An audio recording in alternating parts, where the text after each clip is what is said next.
Futebol que é futebol, onde é que se vê? Na Sport TV. Acompanha a reta final e todas as decisões da Liga. Só na Sport TV. Assiste também em exclusivo aos jogos que realmente interessam na Liga dos Campeões, a Série A, Ligue 1, Championship, Liga Saudita, NBA e muito mais. Em direto e em exclusivo na Sport TV. Adere já na tua box. Está no ar mais episódio do Bola Parada, o podcast relativo ao futebol nacional e internacional.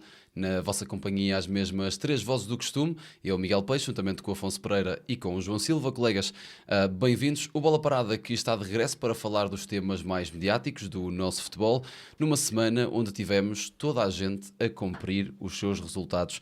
O Futebol Clube do Porto recebeu e venceu o Famalicão, num jogo onde o gênio Rodrigo Mora voltou a aparecer. O Sporting Clube de Braga foi até a casa do Estoril de Ancatro e também venceu. Outro gênio, desta vez Ismael Garbi.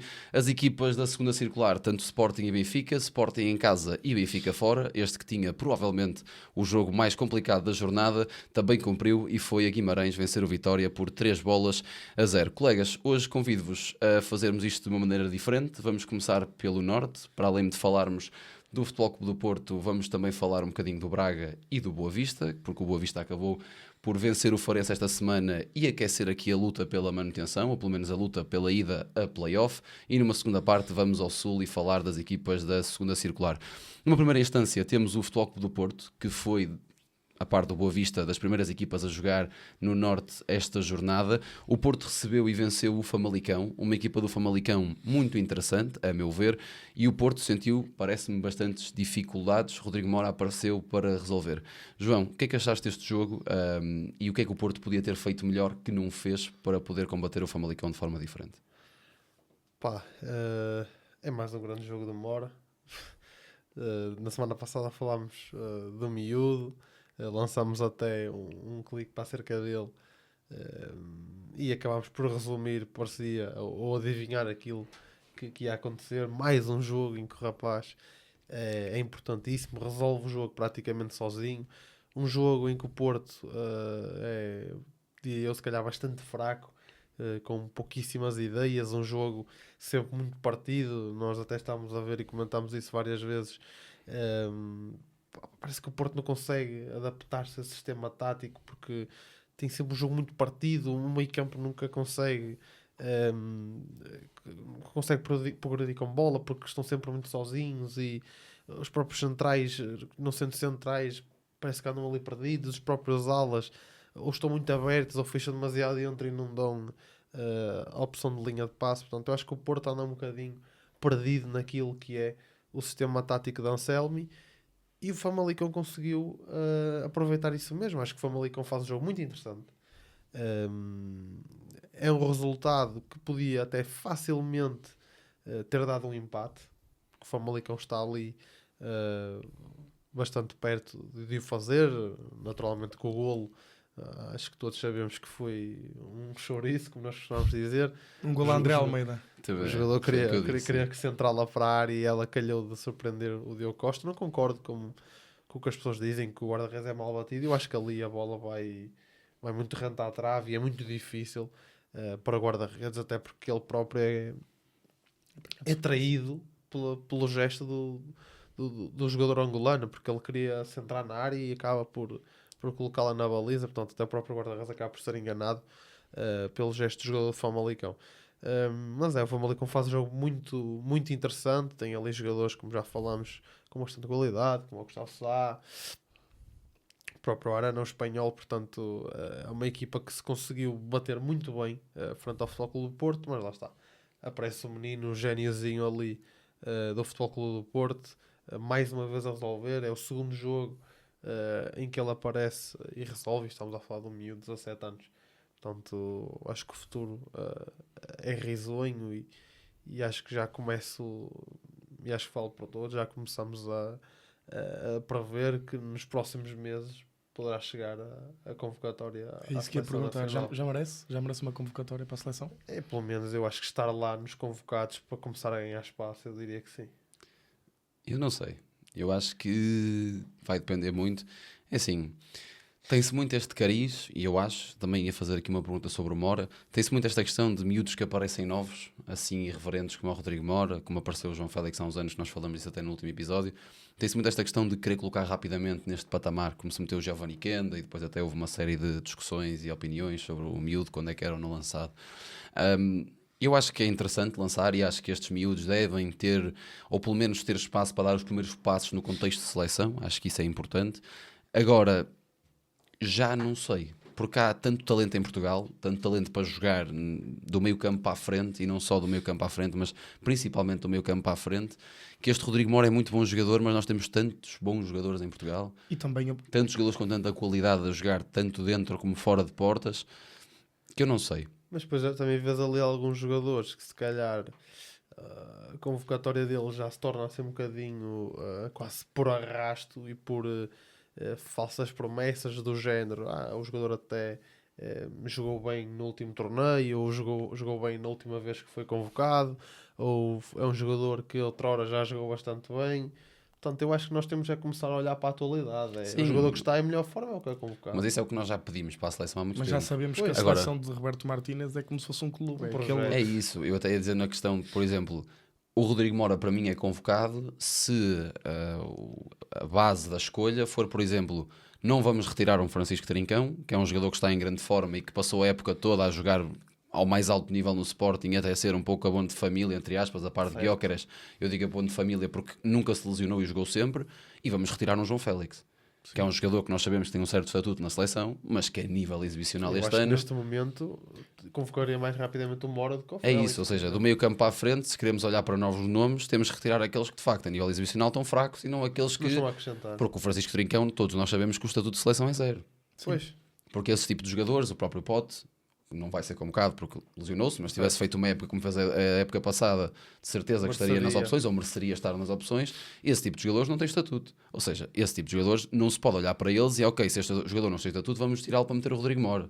Não, tem que ser um jogador que a nível adicional esteja fraco. Eu concordo. E depois dar esse passo. Mas também temos de ter a perspectiva que a próxima convocatória é para a Final Four da Liga das Nações. Não são amigáveis. Se fossem amigáveis, acreditaria que iria, que até poderia jogar. Assim, para ir, para não jogar, para estar ali a olhar e não se só se for no aspecto de entrosar-se com a equipa, porque no sentido de aproveitamento e de jogo, que é o mais importante, também iria ser útil. Vamos ver o fim da época do Mora, porque se o fim da época continua a ser assim, completamente estonteante, a crescer, pode ser que ainda receba essa chamada. Porque é um jogador irreverente que pode a qualquer momento entrar num jogo e mexer. Certo. Mas nós também já falamos nisto. E é uma coisa que eu até vos queria perguntar. Na semana passada fizemos, e como tu dizes bem, lançamos um clipe até a falar sobre o Rodrigo Mora, uma pequena comparação com o João Félix e os primeiros passos que ele teve no Benfica. Mas há uma realidade que é, o João Félix destacava-se muito no Benfica recheado de craques. O Rodrigo Mora destaca-se num Porto que não tem jogadores. Ou seja, se não for ele a destacar-se, ninguém o é. Certo, mas também é o Paulo Lisbicos, eu acho. Se o Porto tivesse mais qualidade... Se calhar podia estar um bocadinho mais ofuscado. Mais tapado. Pois, mas por isso mesmo. Mas o Félix aparecia mesmo com qualidade à volta dele. Sim. O Rodrigo Mora aparece, mas não tem assim tanta qualidade à volta dele. O miúdo parece que anda ali... Ou seja, é mais fácil. Não é mais fácil, mas... tem mais espaço para tal. Se mostrar, a bola chega ali à área e se calhar o Rodrigo Mora, se ao lado dele tivesse um Rafa ou tivesse um Seferovic, como tinha o João Félix, se calhar a forma dele de gerir o lance seria tentar assistir o colega ou tentar criar uma jogada. O Rodrigo Mora recebe a bola dentro da área e vemos isto contra o Famalicão. No Porto, seja... não considero isso porque existe a pressão, mas já não vai ganhar nada em princípio. Sim, mas acho que a pressão no Porto é sempre uma coisa constante. Certo, mas... Agora tu vês, eu digo, a bola chega à área e o Rodrigo Mora, o instinto dele é tentar passar pelo primeiro, pelo segundo, pelo terceiro e a coisa mais interessante... Com Conceição a coisa também não funcionaria muito assim. Também acho que com Sérgio Conceição não seria tão facilmente lançável. Pois. É um treinador que retarda muito este tipo de jovens. Muito conservador este tipo de jovens. Mas é isso, o mais impressionante é que depois o Rodrigo Mora tira o primeiro, o segundo e o terceiro e marca. E marca o primeiro golo e pronto, tem ali uma sorte que a bola bate no defesa, mas o segundo golo é um grande golo. A forma como ele consegue, meio que num chapéu, entre aspas, picar a bola para o outro lado é um fora de série. É fora de série. E com o pé esquerdo, que ele não é esquerdino, atenção. Pois. E nós já tínhamos o próprio golo que marcou na Moreira contra o Estoril. Eu acho que ele é ali um bocadinho ambidestro, rapaz. Eu acho que ele é só muito bom. Pois, ele puxa muito jogador. Bem para a esquerda. Mas depois também há aquela questão que é... isto também vai um bocadinho aquilo que nós falamos aqui, também para gerir um pouco no que nós dizemos. Se nos jogos grandes contra Yulmans e Florentinos Rodrigo Mora tem menos espaço e aparece menos, o que é normal também diria, porque jogadores como o Yulman e como o Florentino neste tipo de jogos estão lá para isso. Tem muita mais experiência. Noutro tipo de jogos se calhar têm outra responsabilidade com bola. Num jogo destes, em contra-fronte direito, vão sempre tentar tapar este tipo de craques assim naquela zona do terreno. Se depois há essa chamada para a seleção numa Final Four de Liga das Nações, não vai ser o Yulman ou um Florentino, vai ser... No caso da Alemanha, um Kimmich. Vai ser só craques em todo o lado. Um Goretzka, um Kimmich. No caso da Espanha não vai ser o Rodri, porque o Rodri está lesionado, mas vai ser um Zubimendi. Vai andar aqui muito por este... Percebem o que eu quero dizer? Há toda esta questão. Na França, um Tchouaméni. Ou seja, um Camavinga. Ou seja, é aquela questão. Há muitos estes pontos. Acho que não se deve queimar etapas, porque há muitos bons jogadores. Se o miúdo continuar a partir tudo entre aspas até ao fim da época.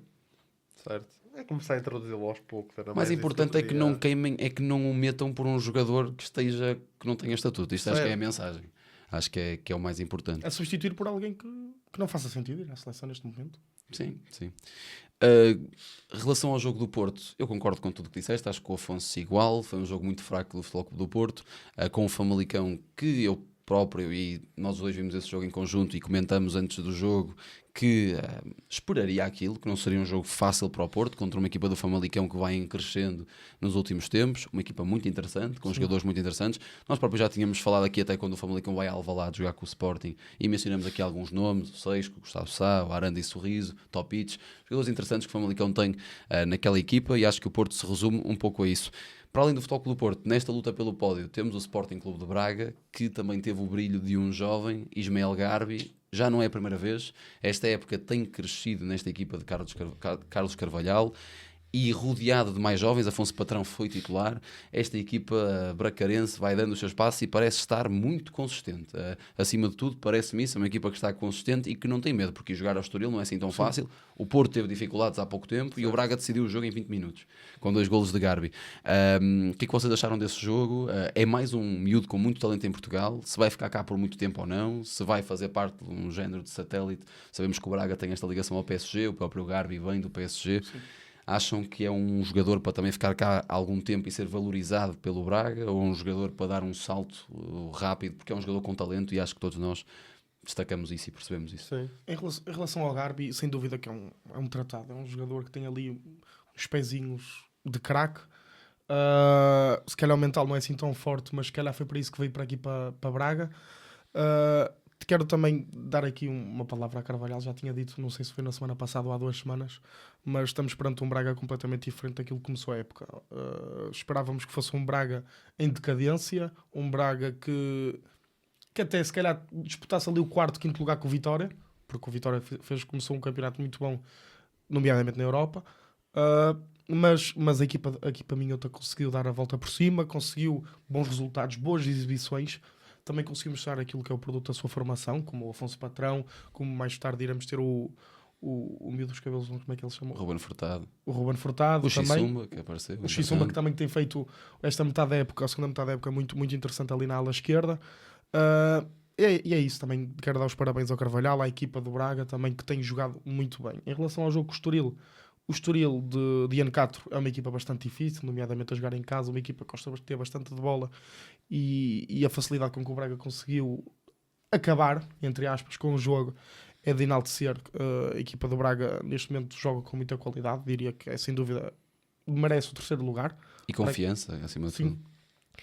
Consegue fazer ali uma mescla entre jogadores jovens e jogadores mais rodados, como o Ricardo Horta, como o Moutinho, que fez outra vez um jogaço. O Moutinho tem 38 anos, é como o vinho do Porto, quanto mais velho melhor. E depois Uros Racic, o Zalazar, são jogadores que nós estamos aqui a falar de um meio campo cheio de qualidade. Sim.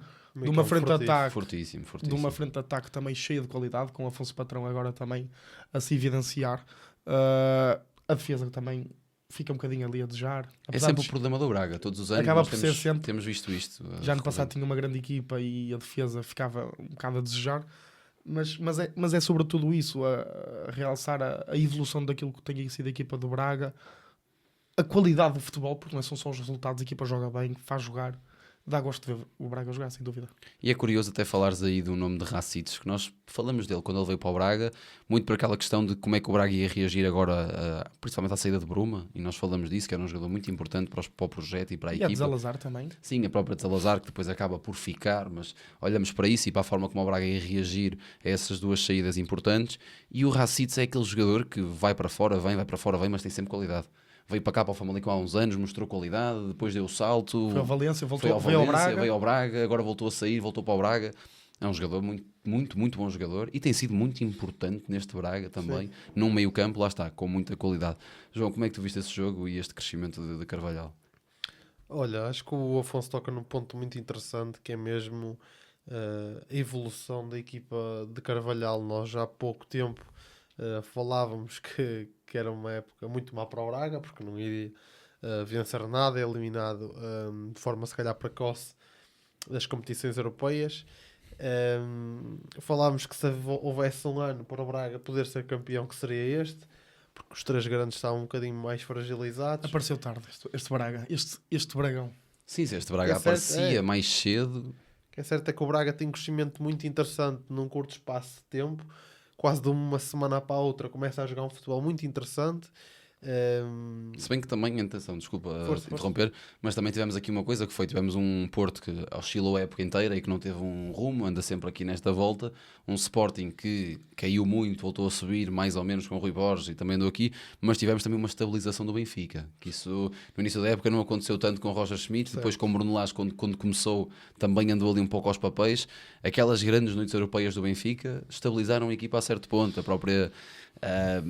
como é que eu posso dizer isto, melhorar a performance ter sido melhorada por parte de Pavlidis. Pavlidis foi um jogador que começou a época mal, mas com muitas críticas, principalmente pelo preço que foi, e estabilizou-se e tornou-se um jogador muito importante. O crescimento de outras peças também, acho que a mudança ali tática a certo ponto, a dar mais destaque a certos jogadores como o Cox, o que nós já falamos disso, também foi importante. Acho que isso, pronto, eu estava a dizer isto também, até mais naquela questão, este Braga apareceu tarde, mas também houve o Benfica que cresceu no meio disto tudo, no meio de todos dos três grandes principalmente. Para mim foi o que mais cresceu durante a época, porque o Sporting começa a época lá em cima, completamente num patamar completamente diferente dos outros dois. O Benfica depois tentou acompanhar com as contratações, esperava-se que chegasse lá mais rápido, mas quando chegou tornou-se bastante ameaçador. Mas deixa-me só interromper aqui, em relação ao Braga, acho que também esta influência de o facto do Braga começar a jogar um bom futebol também tem muita influência naquilo que foi as eliminações precoces, como disseste, na Europa, que não passa da fase da Liga. Dá mais tempo. A Taça de Portugal também não foi longe, na Taça da Liga vai ali à meia-final, mas não faz grande coisa. E o facto de não estarem mais nenhuma competição para além do campeonato faz com que a equipa tenha mais tempo para treinar, mais tempo para ganhar rotinas, mais tempo para entrosar aqueles que são os novos jogadores que vêm da formação. Sim, exatamente, os jovens integrarem. Isto acaba por ser sempre todo um ciclo vicioso que no fim é concluído com boas exibições, com bons resultados, e também dar uma palavra àquilo que são os adeptos do Braga, que acompanham para todo lado. Estava imensa gente na Moreira, não é?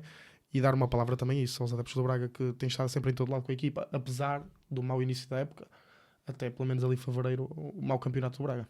E vamos ver que peças é que mantêm para o ano, que estrutura é que mantêm, porque a manter a estrutura para o ano pode ter aqui um Braga muito ameaçador. O projeto é muito interessante, porque se nós repararmos, grande parte dos jogadores que começam a se ingrar no plantel sénior são jogadores jovens e com muita qualidade. Quer dizer, o Braga, é o que nós falamos, o Braga passa de ser uma equipa que nós colocávamos fora da equação, e uma equipa se calhar numa luta até pelo um quinto lugar com Vitória. Uma equipa que estava mesmo, pronto, é para esquecer esta época. Para uma equipa que, ok, a época não foi perfeita, mas pode encaixar aqui um terceiro lugar que é muito bom, ficando à frente do Futebol Clube do Porto. E preparando uma época muito interessante para o ano, com um plantel recheado de craques, com muita qualidade e jovens. E o nome que me estava a faltar, que para o ano de certeza que está incluído na equipa A, João Vasconcelos.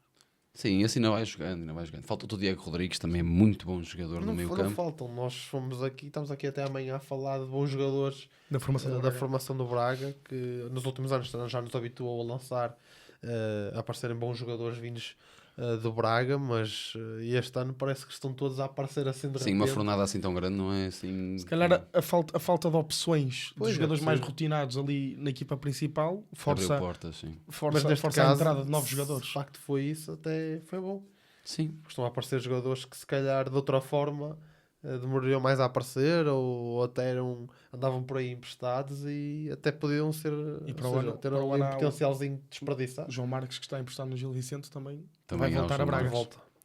Eu acho que depois também tem muito a ver com o treinador. O Carvalhal é um treinador que gosta também disso e tem isso no currículo dele. Mas é um treinador da casa também, quer mostrar as mais-valias também daquilo que é. E ele é um treinador que não se acanha muito a apresentar jovens. Sim. Gosta até disso, parece-me ser um treinador... A forma como fala até deles, dos próprios jovens, nota-se que é um treinador que gosta disso. Se calhar se fosse um Sérgio Conceição, como há bocado falávamos do Mora, se calhar a história seria completamente diferente.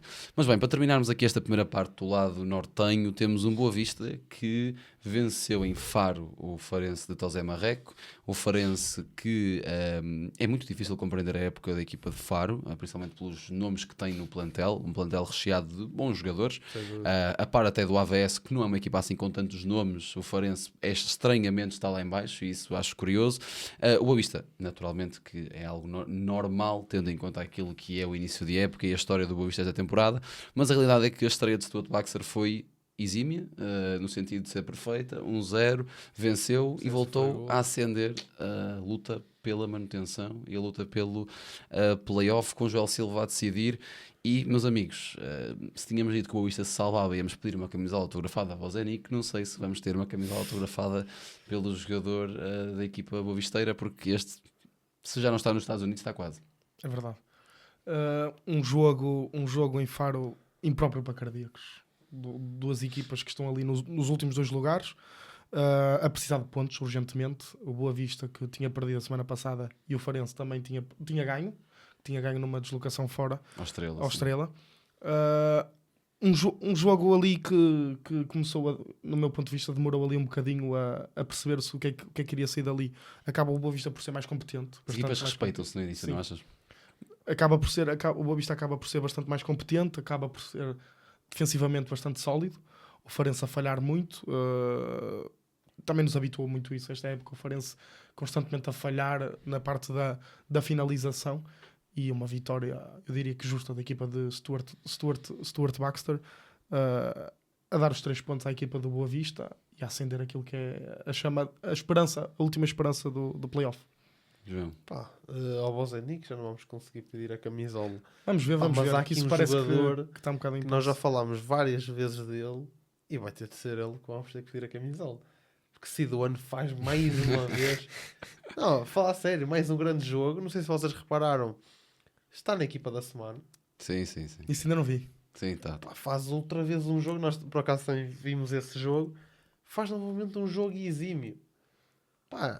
Começam a faltar até adjetivos para elogiar o Sidoano, porque é outra vez a mesma coisa. Como é que é possível um jogador dar um salto tão grande e corresponder tão bem àquilo que bastante a necessidade da Primeira Liga? Nota-se claramente lacunas técnicas. Sim, certo, mas nós até comentamos isso durante o jogo. Há lá um momento em que ele, para virar o pé de apoio, estava com os apoios trocados. Deu ali, parece que a rotunda da circunvalação, deu ali uma volta. A rotunda da Boa Vista deu ali uma volta à rotunda para conseguir virar o apoio, mas tudo o resto físico diz respeito, é muito rápido, muito forte e é inteligente até, bom no desarme, não vai às bolas assim, não é um jogador físico que se atira para o lance para, vou tentar cortar a bola aqui um pouco na força e na velocidade, não, é um jogador muito inteligente na forma como mete o pé. E já vimos um Boa Vista também a querer jogar, a querer ter a bola, coisa que não víamos com Lito Vidigal, já no jogo passado com Jorge Contafre. Com Jorge já conseguimos ver ali algumas nuances disso. Pessoalmente sou adepto de um estilo de jogo mais com bola, acho que por mais que uma equipa estando cá em baixo, naturalmente que vai jogar mais direto para tentar forçar a chegada à área adversária, mas tendo a acreditar que nem sempre é o mais eficaz. Acho que nestas situações e quando são jogos taco a taco, mais vale tentar ter um bocadinho mais de bola. O Boa Vista tentou, nem sempre conseguiu, não foi um jogo muito bem conseguido do Boa Vista nessa parte. Um meio campo com muita qualidade, estamos a falar de Van Ginkel, Reizinho e Seba Pérez. Não pensei que juntasse aos dois, Van Ginkel e Reizinho. É um meio campo que... Também não havia Vukotic, que estava sim, lesionado. Mas não achei que juntasse os dois. É engraçado como é que este meio campo está em último lugar, ou estava. Eu diria que sim, o Boa Vista sai, e o mais engraçado lugar, é como o jogador mais fraco, pelo menos neste momento de forma, é Van Ginkel mesmo. Sim. Neste meio campo. Acho que Van Ginkel até das mais recentes chegadas desta fornada de Vingadores ao Bessa, se calhar até outros mais fraquinhos. Prometeu muito e se calhar não tem jogado o nome, sim. Não tem jogado assim nada de especial. E pronto, o Boa Vista tenta jogar, consegue, nem sempre o faz. Acho que é um jogo que vence naquilo que é a sua raça. Já dizia Paulinho há uns tempos, Paulinho que passou no Boa Vista, se não dá na qualidade, dá na raça. Tem que ser. E deu. Boa Vista conseguiu na raça ir buscar o resultado. E só para terminar, pelo menos da minha parte, um dos padroeiros, se de facto se vir a verificar a manutenção do Boa Vista, para além de ser do ano, será também Vaclik. Sim, dar uma palavra ao guarda-redes checo, porque todos os jogos têm feito exibições muito interessantes. Até agora não me sempre lembro de ter deixado ficar mal a equipa achadrezada, portanto dá também uma palavra Vaclik que mostra que não guarda-redes que está para as curvas. Sim. E a única coisa que queria, para terminar, lá está um jogo feio, o Boa Vista acaba por conseguir vencer o jogo. Nota-se também os últimos minutos já é um Boa Vista a querer aqueles 3 pontos e a dar tudo por aqueles 3 pontos, com Vaclik a aparecer no último lance e a defender um livro que até me parece, pronto, não é assim tão complicado quanto isso, mas um bocadinho à figura. Um bocadinho à figura, o guarda-redes aplica-se bem, mas gostava de dizer, nós temos para apostar na bola parada, aqui no nosso podcast, não é bem uma bola parada, mas os lançamentos da Bascal dão pontos. E é mais uma prova que os lançamentos da Bascal dão pontos. Já deu na Amadora, já deve ter dado noutros contextos e voltou a dar desta vez em Faro. Vamos então seguir em frente do nosso podcast. Vamos ao Conversa de Banco, o segmento para o nosso Pedri voltar a brilhar. Ele hoje vai ter aqui muito espaço porque sou eu e o João que trazemos assuntos. Vamos distribuir aqui um joguinho. Distribuir um bocadinho de joguinho. Não liguem aqui à camisola do meu colega que é provocatório também. Até já. Bem, estamos então de volta para o nosso Conversa de Banco, o segmento do Bola Parada. Antes de mais, para quem nos está a ver, para quem nos está a ouvir, peço desculpa, não conseguem ver, trouxe esta camisola aqui para o nosso amigo Afonso, adepto ferrenho do Real Madrid, mas que esta semana passada viu o seu clube de coração ser eliminado pelo Arsenal de Mikel Arteta. Com esta camisola aqui, Bukayo Saka e Gabriel Martinelli mandaram os merengues para fora do barco. Só queria dar essa... Para quem está a ouvir não consegue ver a camisola, vá rapidinho ao YouTube, consegue ver. Feia. Só queria dar aqui este apontamento, guardei isto para a Conversa de Banco. Tu que és o Pedri, mas és adepto do Real Madrid. Sou o Pedri também não é. Há uma foto, não sei se vocês já viram, do Pedri com a camisola do Real. Eu acho que isso é montagem. É possível. Agora, eu sei que o Pedri é formação de Tenerife. Las Palmas. Tenerife. Las Palmas. De certeza que é Tenerife. Produção. E eu, por acaso, eu acho que ele sai de Las Palmas para o Barça. Ele sai de Las Palmas para o Barça. Mas eu acho que ele é por formação de Tenerife. Pode ter sido. Isso não vou teimar. Mas tenho a certeza que ele sai de Las Palmas para o Barça. Agora... E nunca jogou no Tenerife? Antes do Las Não Palmas. É traidor ele. Por acaso diria que era Tenerife. 1-0 para o Pedri. O Pedri ganha sempre estas. Muito bem, Conversa de Banco, como vocês já sabem, para quem nos está a ver ou ouvir pela primeira vez, Conversa de Banco é um momento onde nós, através de tops, quizzes, transferências, o que seja, testamos o conhecimento futebolístico uns dos outros. Esta semana sou eu e o João que trazemos conteúdo aqui para a mesa. João, desculpa, já olhei assim de lado, não vi ninguém, prometo. Mas esta semana sou eu e o João que trazemos assuntos para a mesa e é o João quem vai começar. Por isso, João, conta-nos o que é que tu nos trazes. Portanto, esta semana, e se vocês estiveram atentos às nossas redes sociais, viram que o Bola Parada esteve presente em Alvalade este fim de semana no jogo do Sporting contra o Moreirense e vimos mais uma vez. Obrigado Sport TV já agora. Certo. Obrigado Sport TV pelos bilhetes. Sim. Mais uma grande experiência. Vimos novamente o avançado sueco a partir tudo e faz mais um hat-trick e começa a ser um caso sério ali na luta pela Bota de Ouro. Atualmente é o melhor marcador a constar nessa lista, mas como nós sabemos existe todo um sistema de pontos, portanto não é assim tão fácil de conseguir, portanto Salah é o jogador que vai na frente.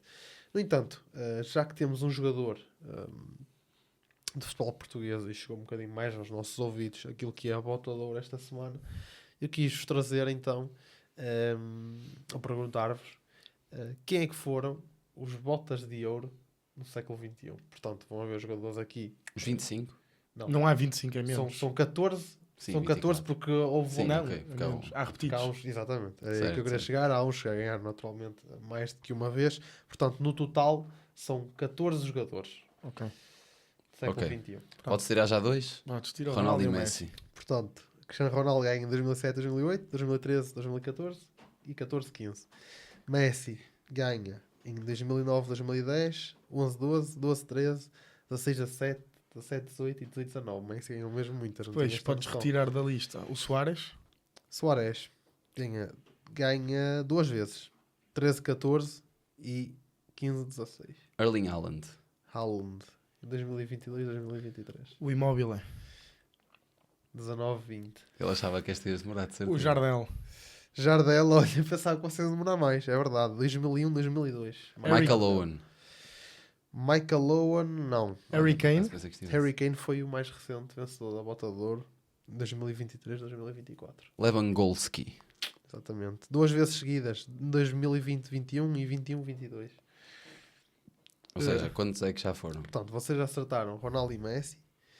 Immobile, deixa-me tentar não dizer. Certo. Tu gostas de dizer a resposta. Ronaldo e Messi, Suárez, Lewandowski, Haaland, Harry Kane e Jardel. E Immobile. 7. E ele Já disse, tinha ele dito disse. Immobile. 7. Faltam outros 7. Faltam 7. Portanto, Shevchenko. Também pensei no Shevchenko, mas acho Shevchenko que não. Thierry Henry. Thierry Henry. 2003, 2004. Olha, está aqui nas costas. Amigos. Não conseguem ver, mas está aqui. E 2004, A 14. 2005. 2 vezes seguidas. O Ibra. Portanto, são 8. Não. O Ibra não. Portanto, E o Rooney? são 8. O quê? Wayne Rooney. Não.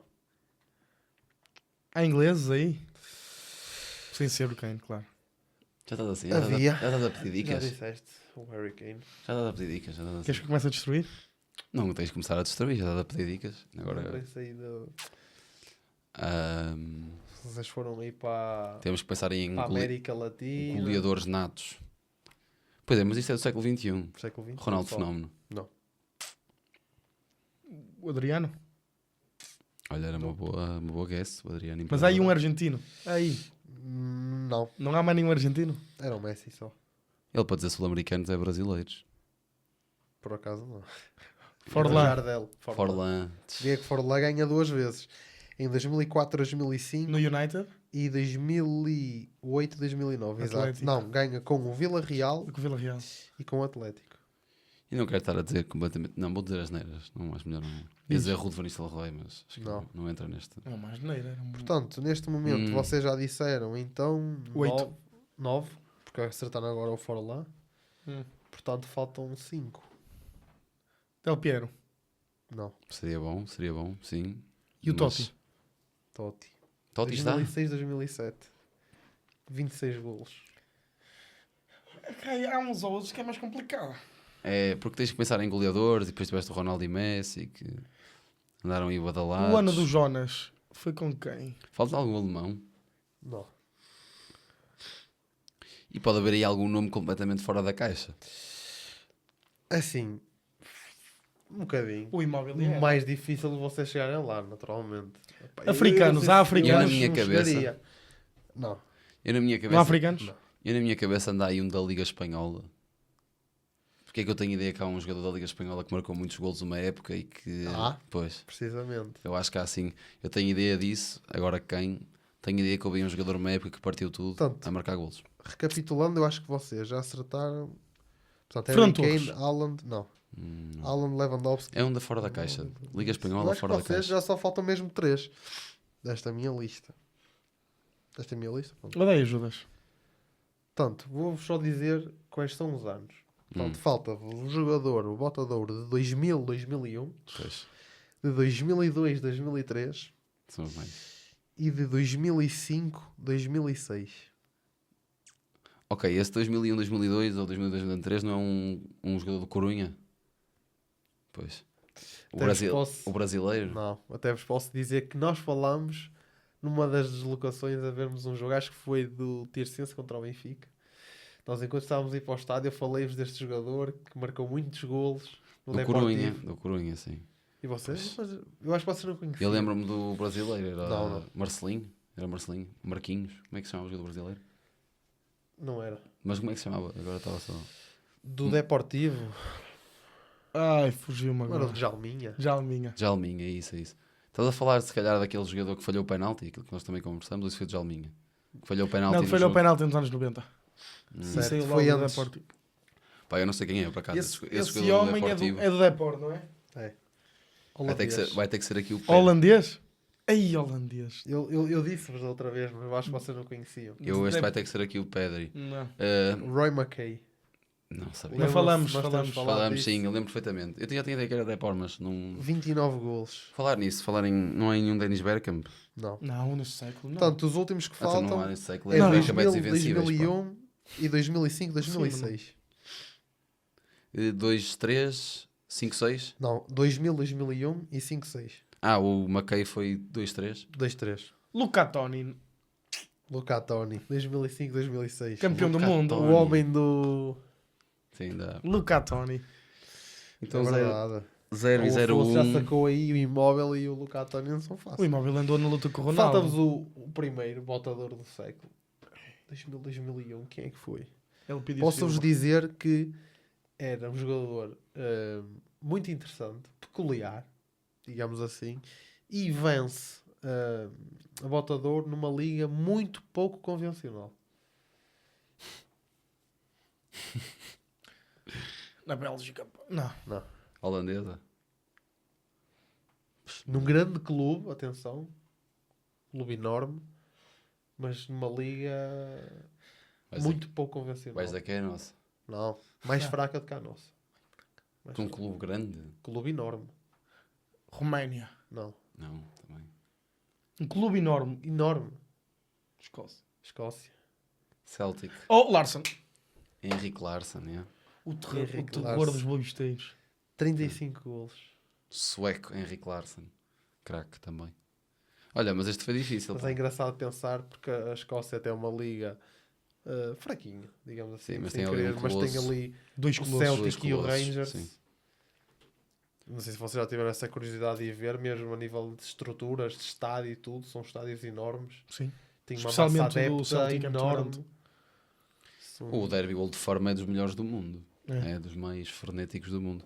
Mas agora estou aqui difícil. Larson, eu não chegava ao Larson. Não, difícil. Assim, esta aqui, o próprio McKay, o Luca Toni e o... O Luca Toni foi porque eu pensei, campeão do mundo. E é logo seguida. Ele... Quem é os avançados da Itália? É ele 5-6 e a seguir é o Totti, 6-7. Era o Del Piero, o Totti e o Luca Toni. Voltaste a bailar, Pedri. Voltaste a bailar. Acho que foste o grande... Nosso Pedri aqui. Nosso Pedri madridista. Pedri, que traidor, não é? Traidor. Muito bem. O meu conversa de banco desta semana. Não tivemos uma semana com grandes movimentos. Acho que essa até foi muito bem sacada. A bota de ouro de Vítor Gyökeres e a luta pela bota de ouro. Não tivemos uma semana de grandes acontecimentos. Provavelmente até mais da Liga dos Campeões. Mas nós já fizemos um conversa de banco da Liga dos Campeões. Por isso, se calhar, vamos guardar isso para a frente. Para outras conversas de banco. E o que eu vos trago ainda no segmento das transferências. Que nós já fizemos aqui. Onde ambos trouxeram fluxos de transferências e nós tivemos que adivinhar os jogadores. E eu trago-vos um desafio diferente, que é, eu vou contar até 3, vão ser 8 rondas, eu vou contar até 3 e vocês ao 3 têm que dizer cada um clube. A partir do momento em que o clube sai, eu não sei se vocês querem dizer logo de seguida ou se querem pôr a mão no ar, decidam já. Como é que é? Mão no ar. Mão no ar? Ok, então vou precisar de ajuda ali do VAR, produção. Mas é mão no ar e dizer logo, não é meter a mão no ar e pensar. Mão no ar, sim. Quando tivermos a certeza. Quando tiveres a certeza. Mão no ar, vemos quem acertar um ponto. Eu vou contando aqui os pontos e depois qualquer coisa também vou aqui junto. Okay. Mas diz uma coisa, tu queres fazer primeiro, por exemplo, os primeiros 4 só clubes portugueses? Ou é o clube que nos vier à cabeça? Não, é o clube que vier à cabeça. Eu acho que vocês, para manter isto de uma forma fácil, têm que ser clubes pelo menos conhecidos. Não têm que ser gigantes mundiais, mas... Percebem o que quero dizer? Convém que vocês também... Isto vai ser sempre difícil. Eu vou contando aqui os pontos. 8, porque se houver um empate, vamos ter a derradeira negra. Se não chegarmos à negra, o primeiro que chegar aos 5 ganha. Ok? Tudo pronto? Bom. On your marks? Ok? Vá. 1, 2, 3. Aston Villa. João? Emiliano Martínez. 1-0 para o João. Certíssimo. Estás, Pedri? Espera aí, deixa-me pensar. Bora. 1, 2, 3. Barcelona. Deco. Pronto, mas vale que ele disse. Sim, ele disse, mas mãozinha no ar. Mãozinha no ar. Batota. Então vamos tirar a mão no ar, que eu vou me esquecer dela. Tens que pôr a mão no ar. Então. Semana passada meteste e ganhaste. Mas um gajo está aqui a pensar muito. Tá? Querem tirar a mão no ar, se calhar falar assim logo rápido, pronto. Bora. Mas eu se ouvir assim, eu vou tentar ouvir mais rápido. Produção, ajuda-me também. 1, 2, 3. City. Duro essa. Duro. Nápoles. Duríssimo. Duríssimo. Epá. City Nápoles. Existe sequer? Ei! City Nápoles. Ei! Eu ia precisar de bar sim, aqui. senhor. Posso tentar arriscar, Arrisca. mas acho que não. Mas diz. Mas Arrisca. não jogou. Às vezes eu ia ao Betis, mas ele não jogou no Nápoles. City Nápoles. mano. Mas é recente. É assim, se vocês quiserem, podemos passar isto à frente. Queres passar à frente? Quero passar e dizes uma resposta, mas É. não vale para ninguém. Não vale para ninguém? Kolarov não foi, pois não? Pá, segundo o que diz aqui, tinha aqui 2 nomes que estão errados. Eu também não estava a perceber se isto estava certo. Há aqui um nome que eu acho que é capaz de estar certo, mas vou verificar neste preciso momento. Não, também não está certo. Ia dizer Balotelli, mas Balotelli não jogou no Nápoles. Balotelli não. Então acho que não há. Não, tem que haver. Mandámos logo assim. Que me lembro aqui, ou pelo menos do que vejo à primeira mão, não me parece que haja assim, ou que seja conhecido a esse ponto. Não me parece que haja assim jogadores que tenham passado por... Há jogadores que passaram por Nápoles e Manchester United, vários. Sim. Isto era difícil. Pronto, vamos avançar. Vamos passar à frente. Mas depois vou pesquisar e depois à Ok. frente vemos. Bora. 1, 2, 3. Milan. Aí, repete. Adormeceu. Típico, normal, faz parte. Isto dá um 1, 2, 3. Atlético. Newcastle. Ai, também disse Trippier. Oh, É verdade. Bem lembrado. 2-1 para o Bem Pedri. lembrado. 2-1 para o Pedri. Kieran não Trippier. lembrava. 1, 2, 3. Benfica. Vertonghen. Não precisas levantar a mão. Jan 2-2. Vertonghen. Ian Vertonghen. Está quentinho esta conversa. Espera aí, Deixa eu moço. pensar. Calma. Deixa eu pensar em clubes. Ok, bora. 1, 2, 3. Bayern. Fiorentina. Luca Toni. Ai, eu ia dizer o Locatoni. Eu estou com a cena da mão no ar, eu não posso. E ele ganhou a bota de ouro na Fiorentina. Na Fiorentina ou no Bayern? Foi na Fiorentina. Foi a jogar na Liga Italiana. 3-2 para o Pedri. Espera aí, deixa-me pensar então no clube. Bora. Espera aí. Bora. Siga. 1, 2, 3. Valência. O que é que ele disse? Dortmund. Dortmund e Dortmund e Valência. Valência. Não, o Imóvel jogou no Conhece Sevilha. algum? Dortmund e Valência. O Sócrates não jogou no Valência, foi não? Não. Ei! Vocês estão com pontaria. Dortmund. Valência e foi a Dortmund. Não conheço ninguém. Difícil. Eu acho que sei. Só se estiver muito enganado. Se calhar estou muito enganado. Não, sei. Existe um. Espanhol. Existe um jogador. Não foi o Marco Bartra, foi não? Não jogou no Valência.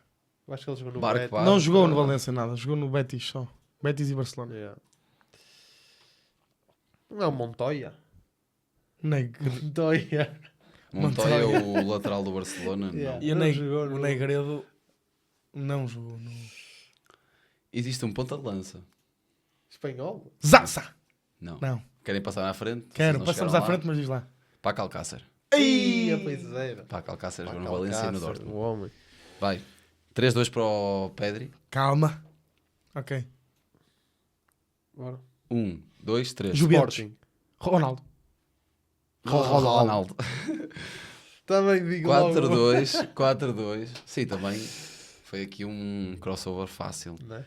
De relembrar que se o Pedri, se o Afonso coloca esta, vence o desafio. Pois é. Tens aqui um comeback para dar. É.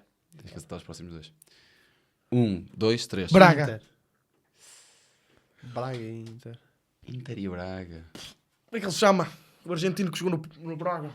Ai! Madrid, o Andrés Madrid.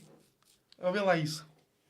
É capaz. Ele está-me a falar de jogadores que eu nem conheço. Andrés Madrid. Sim, jogou no Porto também. Jogou no Atlético? No Atlético. Inter, por acaso, não tenho a certeza. Não jogou no Inter. No Atlético também não. Não jogou no Atlético o Andrés Madrid? Não. Errei. Jogou no Porto e no Braga. Inter e Braga. Se calhar vamos ter aqui mais uma vida para o João. Que eu não estou a sentir que vocês vão buscar um Inter e Braga. Não vou lembrar nenhum. Se o Inter e Boa Vista eu sabia. Pronto. Vamos. Andamos em frente? Depois pesquisamos se houver algum. 1, 2, 3. Vila Real. For lá! Aí foi ao mesmo tempo. Mesmo tempo, foi empatado. Esta aqui foi exatamente empatado. Mas tinham outros, tinham mais. Bailey. Certo, mas olha, nós falámos há bocado, foi logo mesmo... como bateu. Vai. 1, 2... Pronto. 1, 2, 3. Real Sociedade. Betis e Real Sociedade. O Canales, acho eu, não? Acho... Canales não foi no jogou no Sociedade? Jogou na Sociedade? Acho que teve. Não sei. Sérgio Canales terá jogado no Real Sociedade. Jogou no Betis. Jogou na Real Sociedade e jogou no Betis. Sérgio Canales e meus amigos. É um 4-3 para o Afonso, para o Pedri. Se o João coloca esta, vamos à negra. Se o Pedri coloca esta, ganha o Pedri. Está aqui uma loucura. Tudo pronto? Espera aí, deixa-me pensar. Pensem bem. Metam em um clube difícil, também não ajudem o outro. Certo. Tá? Posso? Podes. 1, 2, 3. Mönchengladbach. Vocês também foram aqui para o mundo. Mas o Marselha tem muito. Sim, ele para o Mönchengladbach foi aqui para o mundo mesmo a sério. Marselha, Mönchengladbach. O Obama é que não jogou no Mönchengladbach. Muito duro. Não conheço. Não Olha, conheço. por acaso existe um. Não, este não. Passamos à frente, mas podes dizer. Passar. Existe um e eu acho que... Lá está, não sei se vocês chegavam lá. Eu só vou confirmar se ele lá esteve. Quem é o gajo? Calma. Não fiques nervoso. Não existe. Isto aqui, isto diz umas coisas. Diz... Ok. Pronto. Continuamos com a negra em cima da mesa. 1, 2, 3. PSG. Lyon. Eu não percebi o que é que Leão. Olympique Leão. Oh! Barcolá. Chegou no Leão? Foi de Leão para o PSG. Não fazia ideia. Dormiste nesta. Disseste, ele disse primeiro... Ele não percebeu o que tu disseste e disseste Leão e PSG há tantos jogadores. É verdade. Eu pensava que ele era formação PSG. Leão. É mais uma vitória para o Pedro e 5-3. Afonso O leva a mestre das melhor. transferências. Eu estou aqui. Mas foi bastante interessante. Temos que voltar a trazer esta porque senti aqui Temos que fazer como fogo no campeonato ar. português. Fogo no ar. Campeonato português. Podemos fazer só uma edição de campeonato português. Olha, uma ideia para um de vocês trazer. Só com clubes portugueses. Ou eu trazer uma próxima. Vamos também ter aí o mercado de transferências para podermos abordar isso. Acho que sim. Mas bem, Pedri volta a levar a dele. Venceu as conversas de banco. Tem que se destacar também. Okay, nosso Pedri. Não tratem por igual quem é diferente, ok? Exatamente, não tratem por alguém é diferente. Pedri volta-se a destacar. Vamos então voltar ao episódio e continuar a falar do nosso campeonato. Até já. Regressamos então para o episódio, depois de mais uma conversa de banco didático, muito didático, com o Pedri a levar a taça novamente. Alguém que venha destornar o Pedri, por favor. Estamos a fazer o convite aberto, estamos a ser sinceros. Portas abertas, venham destornar o Pedri, são convidados.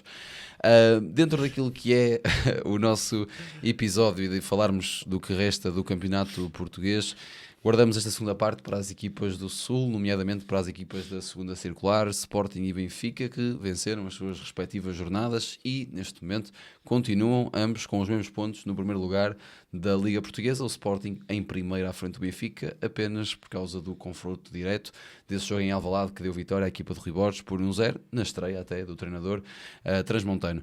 Vamos começar mesmo pelo Sporting. Como o João referiu e bem, tivemos a oportunidade de ir ver esse jogo, a convite da Sport TV. Mais uma vez, obrigado à Sport TV por nos ajudar a ir ver estes jogos aqui e ali, é sempre importante. O Sporting venceu e parece-me que convenceu, um jogo também de uma equipa do Moreirense bastante apática em Alvalade. A equipa de Cristiano Bacchi não me parece ter mostrado rasgos suficientes para criar algum género de desconforto ao Sporting. Foi um show de Víctor Gyökeres. João, tu que viste esse show com os teus próprios olhos, o que é que achaste deste passeio do sueco? E o que é que tu esperas nesta reta final para o Sporting, principalmente com o Víctor Gyökeres a este nível? Pá, o Gyökeres vai chegar a uma altura em que vai se cansar mais de meter a máscara do que de correr, porque pá, o homem farta-se de fazer golos e corre muito. É mais uma grande exibição do sueco, sem dúvida. Principalmente aquele terceiro gol de livre. Já vi muita gente a comentar que mas o guarda-redes, a bola é para o lado do guarda-redes, o guarda-redes não está mal se atira. feita, assim. Pá, mas a bola vai com tanta força. De facto. Imaginem vocês lá na baliza, quer dizer, a bola vai com semelhante força. Faz lembrar daquele livro do Marega há uns um anos contra o Moreirense também. Sim, mas é um bocadinho tiro, difícil defender aquilo. Mas no geral, olha, é um Sporting que, como nós vimos, desde o primeiro minuto carregou e não tirou mais o pé do acelerador. Sporting muito dominante, com Trincão, com Geni, com Kendo, ou seja, uma equipa muito forte, recheada de qualidade, e assim que conseguiu começar a ter os seus jogadores principais a estar disponíveis então para poder jogar, porque o Sporting, como nós sabemos, foi uma época muito pautada com esta questão das lesões. O Sporting, quando tem a equipa mais disponível, mostra toda a sua qualidade e o porquê de ter estado e estar neste momento em primeiro classificado da Liga. O Moreirense, em contrapartida, faz um jogo muito apagado. Uma equipa que desde o primeiro minuto, lá está, acho que isto é um bocadinho mais mérito do Sporting que propriamente de mérito do Moreirense.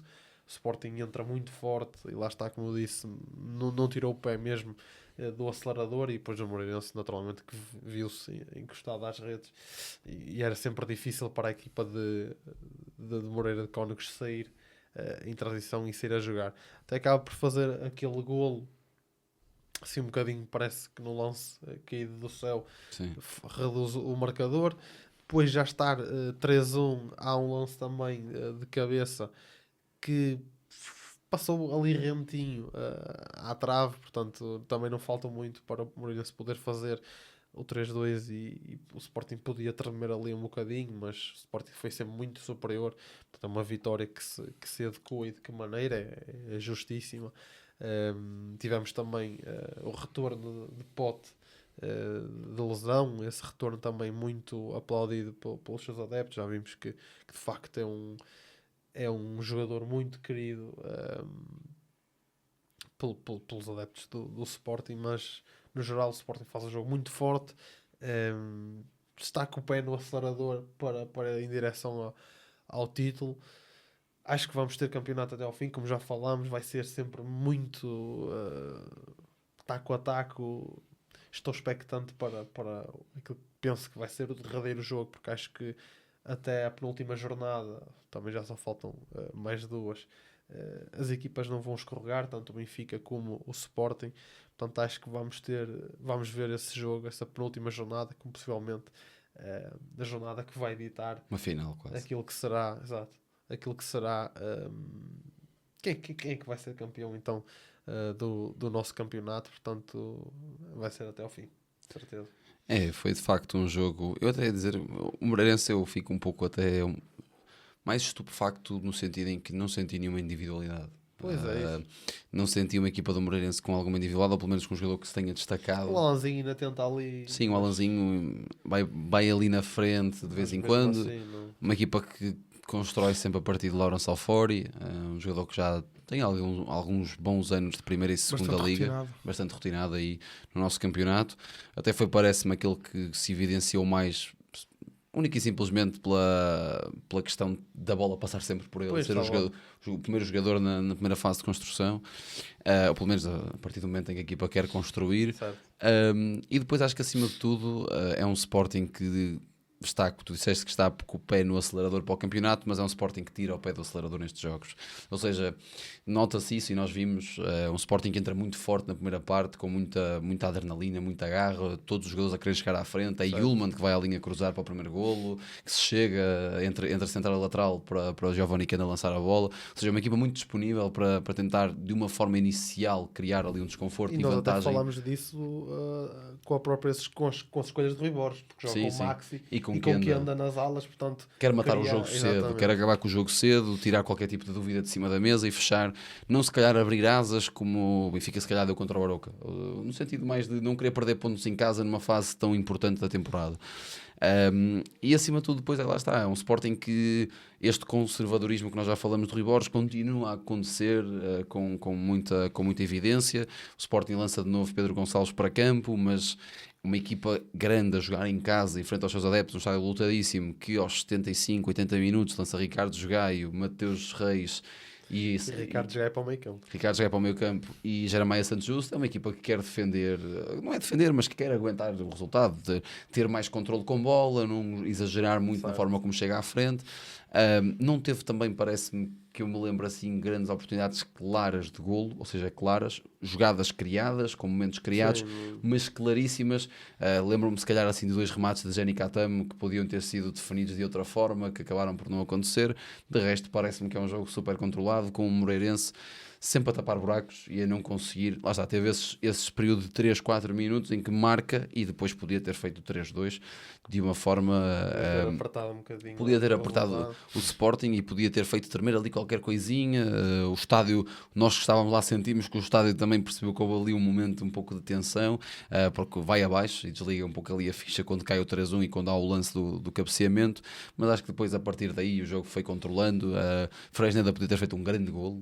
Se Fresneda fazia aquele golo, tinha sido, eu acho que o estádio tinha ido abaixo, um gesto técnico de outro mundo, numa jogada que começa com o Ricardo Jogaio que entrou para o meio campo e andou ali ele até... Não entrou mal, acho que estamos aqui a encontrar uma nova posição para o Ricardo Jogaio. Nós falámos disso.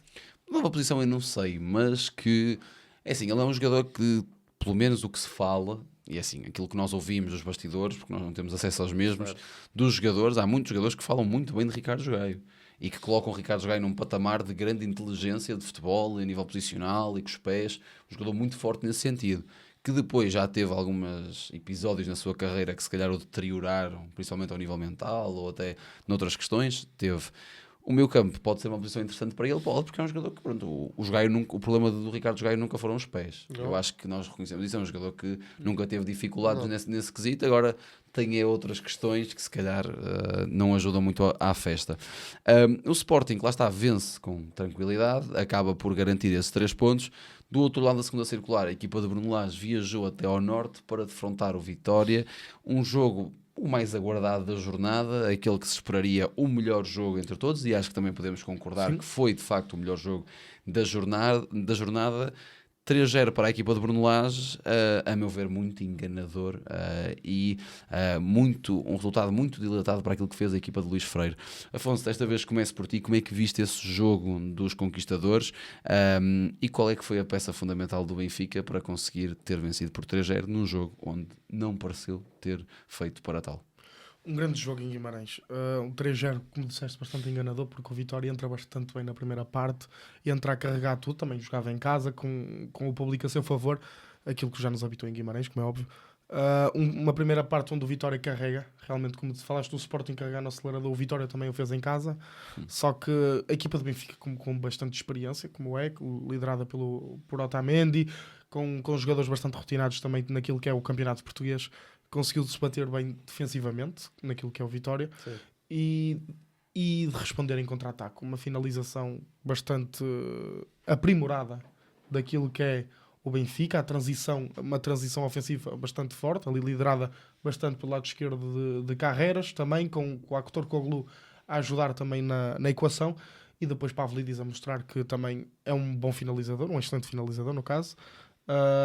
O Vitória, na segunda parte, a coisa não foi tão intensa, e o Benfica, diria que apesar do 3-0 e de ser um enganador, mereceu, porque foi eficaz, defendeu bem, que isso também é muito importante. As vitórias também começam cá atrás, começam na linha defensiva. Turbin também fez um bom jogo, tem ali 2 ou 3 defesas, parece um bocadinho aquela defesa de impulso, mas que salvaram o Benfica, porque o Vitória marcando o gol, já sabemos qual é o inferno, como é o inferno ali em Guimarães, mas a vitória acaba por ser justa. Claro que dar os parabéns ao Vitória por uma excelente exibição. Tinhas falado da Telemarcanjo, que também faz um grande jogo. A equipa no cômputo geral faz um bom jogo. A abordagem é boa por parte de Luís Freire. Relembrar que Luís Freire já não perdia há 20 e tal jogos em casa. Não é? O Vitória só tinha perdido contra o Futebol do Porto na primeira volta em casa. Para o campeonato, claro. De Vítor Bruno ainda. Sim, de Vítor Bruno. E lá está. O resultado lá está enganador. A Vitória merecia ter marcado golos, porque fez por isso. Mas a vitória é justa do Benfica. Acho que tu tocas nos pontos essenciais, que é o Benfica soube sofrer, uma bastante coesão defensiva muito boa, soube estar em baixo do jogo. O Vitória, como disseste e bem, na primeira parte entrou muito forte, uma equipa muito impressionante, uma equipa a mostrar toda a sua qualidade. Já falamos aqui, o Vitória tem um plantel vastíssimo. Então no meio campo certo, e eu até já falei dessa situação um pouco em brincadeira convosco no off há uns tempos, e aproveito até para trazer para aqui isso. Obviamente que passam pelo Vitória treinadores com uma classe acima da média, fora do normal em Portugal, porque também é uma equipa que assim o exige, e tivemos 2 treinadores bastante interessantes, que foi o caso do Rui Borges e agora do Luís Freire. Mas dá uma sensação que qualquer treinador, eu se fosse para treinador do Vitória, a coisa se calhar também correria bem.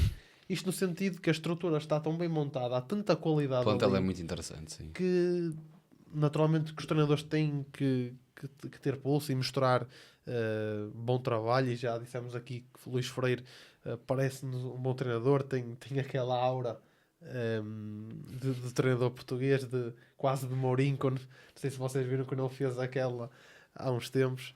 É um treinador em Sevilha, contra o Betis, sim. É um treinador que de facto parece ter ali bastante qualidade, já vinha a fazer um trabalho bastante interessante desde que sobe o Rio Ave para a primeira divisão, sendo campeão já tinha subido também nacional, se não me engano.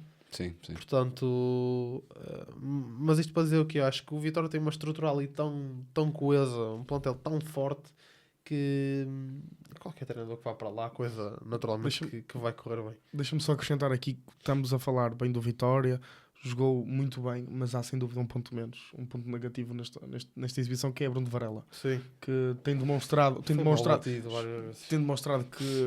não está a ser a melhor época, e eu acho que já estava na altura. Eu compreendo, continua a jogar porque é capitão, mas o Vitória tem um guarda-redes no banco também bastante competente, que se chama Charles, é um guarda-redes bastante competente, já deu provas no Marítimo. Já deu provas ano passado, quando o Bruno Varela esteve lesionado, sim. Que é um excelente guarda-redes, e acho que este ano também não, foi ano passado. É capaz de ter jogado algum jogo. Mas acho que estava na altura que o Vitória precisa realmente de uma renovação na baliza, porque o guarda-redes internacional cabo-verdiano não tem cumprido. Certo. Está pouco seguro, eu acho. Foi um jogo pouco conseguido. Acho que o Benfica também, e acho que é o ponto que define aquilo que é o resultado, é que o Benfica foi muito forte a finalizar. Sim. Foi uma equipa que não precisou de muitas oportunidades para marcar os golos. Naturalmente que também, aliado a um jogo menos conseguido da Bruno Varela, que não é o primeiro da época.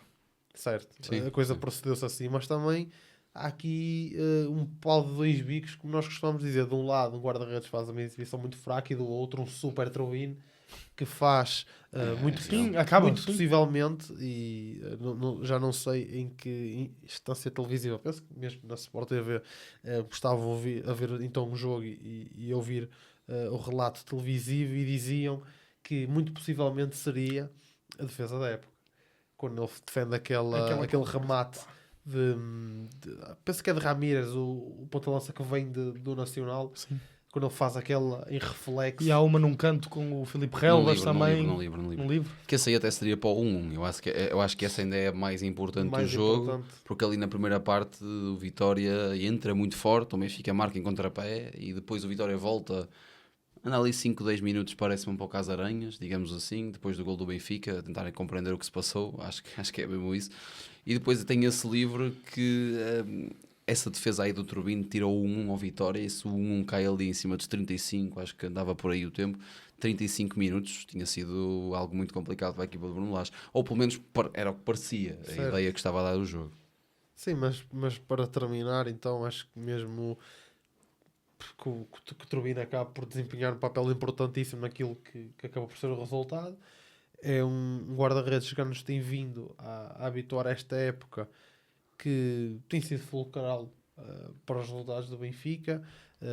Foi este fim de semana, foi noutros tempos, por exemplo, em jogos contra o Barcelona, quando o Benfica recebe o Barcelona na Luz, faz também jogos muito interessantes. É um bom guarda-redes. É um bom guarda-redes. Na minha opinião, e já falei aqui algumas vezes, pode ser um pouco controverso, mas na minha opinião, em momento de forma, é o melhor guarda-redes da Liga.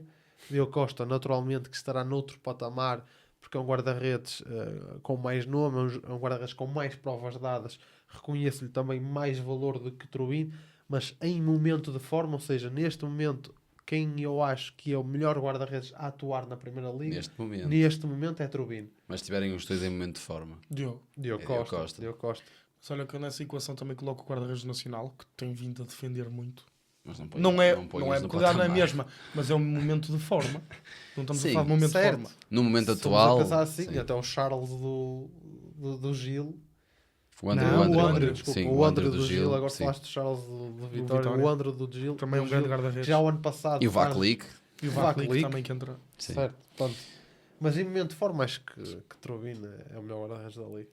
Eu, para terminar, acho que vocês falaram um pouco de tudo. Lá está, um jogo muito pouco conseguido do Benfica. Acho que é uma exibição oportunista, acima de tudo. O Benfica aproveita-se. Mas os campeões também são feitos disso. São feitos destes jogos. O Benfica aproveita-se de um jogo menos conseguido e das suas individualidades para criar um resultado dilatado.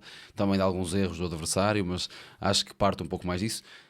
Provavelmente a melhor ou das melhores jogadas que eu vi esta temporada em Portugal, a jogada que dá o primeiro gol do Benfica, uma construção incrível que sai da direita para a esquerda e que dá o gol encarnado. Na equipa do Benfica eu gostava de realçar, e nós falamos muito dele aqui noutras alturas, Coxo. Volta a ser um bom jogo de Coxo, e acima de tudo Florentino foi o melhor em campo. Turbine, naturalmente, que faz uma exibição zaça, e sem Turbine o Benfica não tinha tido o jogo que teve, mas Coxo, meus amigos, é um jogador que tanto vem baixo para construir, tanto ajuda em ligação, como faz o que fez no primeiro golo, que é uma coisa que eu não vi um Coxo de outros tempos a fazer, que é desmarcar-se entre centrais para chegar à frente. O Coxo faz isso no primeiro golo, é ele que remata, que depois a bola sobra para o Pavlidis. Não é esse Coxo, não é um jogador para isso, mas o Coxo está a fazer isso, ou seja, quero dar esse ponto a Coxo. Do outro lado do Vitória, há aqui um ponto negativo. Gostava de questionar o que aconteceu com o Nelson Oliveira. Não percebi o que aconteceu com o Nelson Oliveira. Saiu ao intervalo para entrar o Ramírez. Não sentia que o português estava a fazer um jogo assim tão mau que justificasse a entrada de Ramírez, que eu não acho que seja um jogador por aí além, e nós também acho que já comentamos aqui o nome dele. Dar um ponto a Telmar Canjo, que assumiu, acima de tudo nesta equipa do Vitória, assumiu daquele lado direito, e atenção, Carreiras teve muitas dificuldades em parar Telmar Canjo, não estou a brincar, vendo o jogo lupa a lupa, lance a lance, muitas dificuldades para o lateral espanhol para parar o Telmar Canjo, um grande jogo do jogador do Vitória, que até demorou a ter protagonismo nesta equipa, ou a ter mais espaço na equipa titular, e se não estou em erro foi o João que puxou isso há alguns tempos aqui para o episódio e realçou a sua qualidade. É de facto um jogador muito interessante. Acho que Filipe Relvas faz um jogo também bastante bom, daquilo que me lembro do central. Acho que substituiu bem Borevkovic naquela defesa, não foi por aí. Acho que depois aqui sentiu-se algumas debilidades de Miguel Maga, do lado direito da defesa. Acho que se percebeu alguns problemas do lateral, principalmente ao nível defensivo. É nestes jogos que também se percebe. Acho que ele também é mais forte do quesito ofensivo. Acho que sim, tem mais chegada ofensiva que o lado defensivo, mas senti que se notou ali alguns problemazinhos, principalmente naquele 1-1 com Aktürkoğlu, que também está numa excelente forma. Anda muito matreiro o turco, tem um toque curto muito forte, e acho que sentiu ali o lateral português, sentiu ali algumas dificuldades. E o meio-campo do Vitória também a dar um ponto, muita qualidade, a forma como joga o Tiago Silva e Tomás Andal, são dois jogadores. Não só o meio-campo do Vitória com o Tiago Silva é outro meio-campo. João Mendes também é um excelente jogador, mas é um jogador com outro tipo de regalias, um jogador mais ofensivo, aquele jogador do meio-campo com mais chegada. Tiago Silva e Tomás Andal são dois jogadores que têm uma qualidade com a bola no pé, mais Tiago Silva. Sim, Samu está no banco, mais Tiago Silva, naturalmente, que tem uma qualidade enorme, mas não é de agora, já tinha no Belenenses, há muitos anos atrás. O Tiago Silva e não no é... Feirense. E no Feirense. Passou pelo Nottingham, pelo Olympiacos. Não é um jogador de agora, tem muita qualidade há muito tempo. E o Tomás Andel, que eu acho que não vai durar muito tempo neste Vitória, porque é um jogador muito interessante, faz aquela posição de 6 e não é aquele 6 destruidor, pode ter outro tipo de funções. É um pivô mais com pezinhos. Com pezinhos, e acho que vai ter outro tipo de funções num projeto que também tenha espaço para isso, porque neste Vitória, se calhar é preciso que aquele Tomás Andel esteja ali, apesar de Benny Mukendi ser um jogador muito interessante, e até se calhar num jogo destes... Certo. Podia ser um jogo. Nós falamos disso quando fizemos não sei, creio que não foi a antevisão, mas foi depois o rescaldo do jogo com o Betis, que devia ter sido um jogador que podia e devia ter entrado, que a partir do momento em que entrou o Vitória começou a andar ou ter outro tipo de estabilidade no meio campo, já noutra fase do jogo naturalmente, mas podia ter sido um jogador para isso. E acima de tudo é isso, é um jogo oportunista do Benfica, que continua atrás do Sporting e a todo o gás. Para a semana recebe o AVS, não estou em erro, em casa, e parece-me ser um jogo do Benfica. Atenção, que o AVS precisa de pontuar, pode ser um jogo matreiro, o AVS precisa de pontuar, mas não acredito que o Benfica em casa reconheça... Em contrapartida, o Sporting também não tem uma deslocação fácil. Sim, vai ao Bessa, que é uma equipa que também precisa, o Boa Vista precisa de pontuar, bem lembrado. É de facto um jogo também difícil para o Sporting. Eu falo mais até ao AVS, que na minha opinião o Boa Vista é uma equipa que tem um plantel muito débil, mas que se calhar este plantel estivesse junto desde o início da época, a história seria outra, porque há qualidade. Eu reconheço ao AVS, se calhar, o plantel mais fraco do nosso campeonato, entre todos, a par do Nacional, o Nacional que está a fazer um grande trabalho, Tiago Margarido, a parte do Nacional, provavelmente dos plantéis mais fraquinhos do nosso campeonato. E, meus amigos, nós nem falamos sobre isso, mas o erro que faz a Adarlan Santos este fim de semana, não sei se vocês tiveram a oportunidade para ver, eu vou lançar isto para terminar o episódio, o que faz a Adarlan Santos no último lance. O AVS precisa de pontos para ganhar em casa, não, para lutar pela manutenção, e para ganhar em casa ao Casa Pia, que é um adversário competente e difícil, muito difícil, é uma equipa muito interessante. 90 minutos o Central vai vai lá em cima, aos 94 minutos o Adarlan Santos decidiu. A equipa do AVS recupera a bola, um campo, um lamaçal de todo o tamanho. Muita chuva. Lamaçal, atenção, não estava assim tão mal o campo, mas a bola demorava muito a rolar, e principalmente nos últimos minutos, porque teve a chover e estava muito vento. O Adarlan Santos, num lance onde o AVS recupera a bola num contra-ataque do Casa Pia, o Adarlan Santos decidiu lançar a bola para o lado direito e subir. Conclusão, contra-ataque do Casa Pia, menos um jogador na linha defensiva, bola cruzamento para o lado onde ele deveria estar, bola entre os centrais mesmo, contra-ataque do Casa Pia, menos um jogador na linha, a bola entrou entre centrais e a bola depois acaba por dar golo. Lá está, cruzamento ao segundo posto, o jogador aparece sozinho. É demais. Eu acho que ela depois até bate no posto ou algo. Não, o Kiki Afonso corta e depois sobra e faz o golo. É o golo. Como é que é possível? Estamos a falar de essa experiência. É isso, estamos a falar de um Adarlan Santos que tem anos e anos e anos de Primeira Liga. Isso não faz todo. No Rio Ave muito competente. Muito competente, e não só, tem anos e anos de Primeira Liga, numa equipa destas que ele provavelmente até é, não sei se é o líder, mas é capaz de ser um dos líderes de bola. Sim, claro, com Guilherme Ochoa, um dos líderes do balneário. Eu, se não estou em erro, sai do Rio Ave depois também de um erro grosseiríssimo contra o Sporting este ano em janeiro. Sim, ele sai logo a seguir. Acho que faz um erro, acho que dá uma oferta ao Sporting e depois sai logo. Ou seja, não sei o que aconteceu na cabeça do Adarlan Santos. Já há 2 anos, há 3 anos, quando o Rio Ave vai ao play-off desta divisão, o Adarlan Santos também faz uma péssima época. Não sei o que é que se passou na cabeça. Muitos momentos. Mas de facto com alguma idade. Tem para 34, 35. Sim, já tem algum badalado aí em Portugal.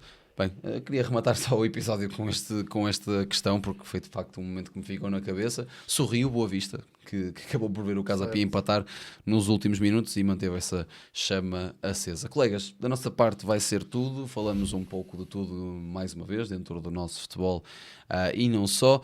Já sabem que se estão em casa podem acompanhar-nos em todas as redes sociais, Instagram, TikTok, X, estamos um pouco por todo lado. Agradecer à Sport TV por nos apoiar e por estar connosco neste podcast, e também por nos dar outro tipo de regalias e experiências que vamos tendo. Não se esqueçam de ir aí à descrição, ir ao Instagram, irem também ao TikTok, que eu acho que está no nosso TikTok. Tem a Lebull é um casino 100% legal em Portugal. Aproveitem o nosso código para se registarem na Lebull. têm um bónus de boas-vindas, ganham também uma aposta grátis, por isso aproveitem. Se quiserem agora arriscar aí para o fim da época, quem é que acham que vai ganhar nos principais campeonatos europeus? Itália está aí uma loucura, Nápoles e Inter tem sido uma loucura, Portugal, Sporting, Benfica, Real Madrid, Barcelona em Espanha, se bem que aí vai para o Barça, mas Real Madrid e Barcelona em Espanha está tudo uma loucura. Aproveitem, vão ao Bull, pesquisem um bocadinho, vejam as odds que há, pode ser que tenham alguma sorte. Sempre para maiores de 18 e com moderação, não se esqueçam. Colegas, da nossa parte vai ser tudo. Para terminar, a célebre frase: se estiverem a perder, arrisquem e apostem na bola parada. Um abraço, até para a semana. Futebol que é futebol, onde é que se vê? Na Sport TV. Acompanha a reta final e todas as decisões da Liga. Só na Sport TV. Assiste também em exclusivo aos jogos que realmente interessam na Liga dos Campeões, a Série A, Ligue 1, Championship, Liga Saudita, NBA e muito mais. Em direto e em exclusivo na Sport TV. Adere já na tua box.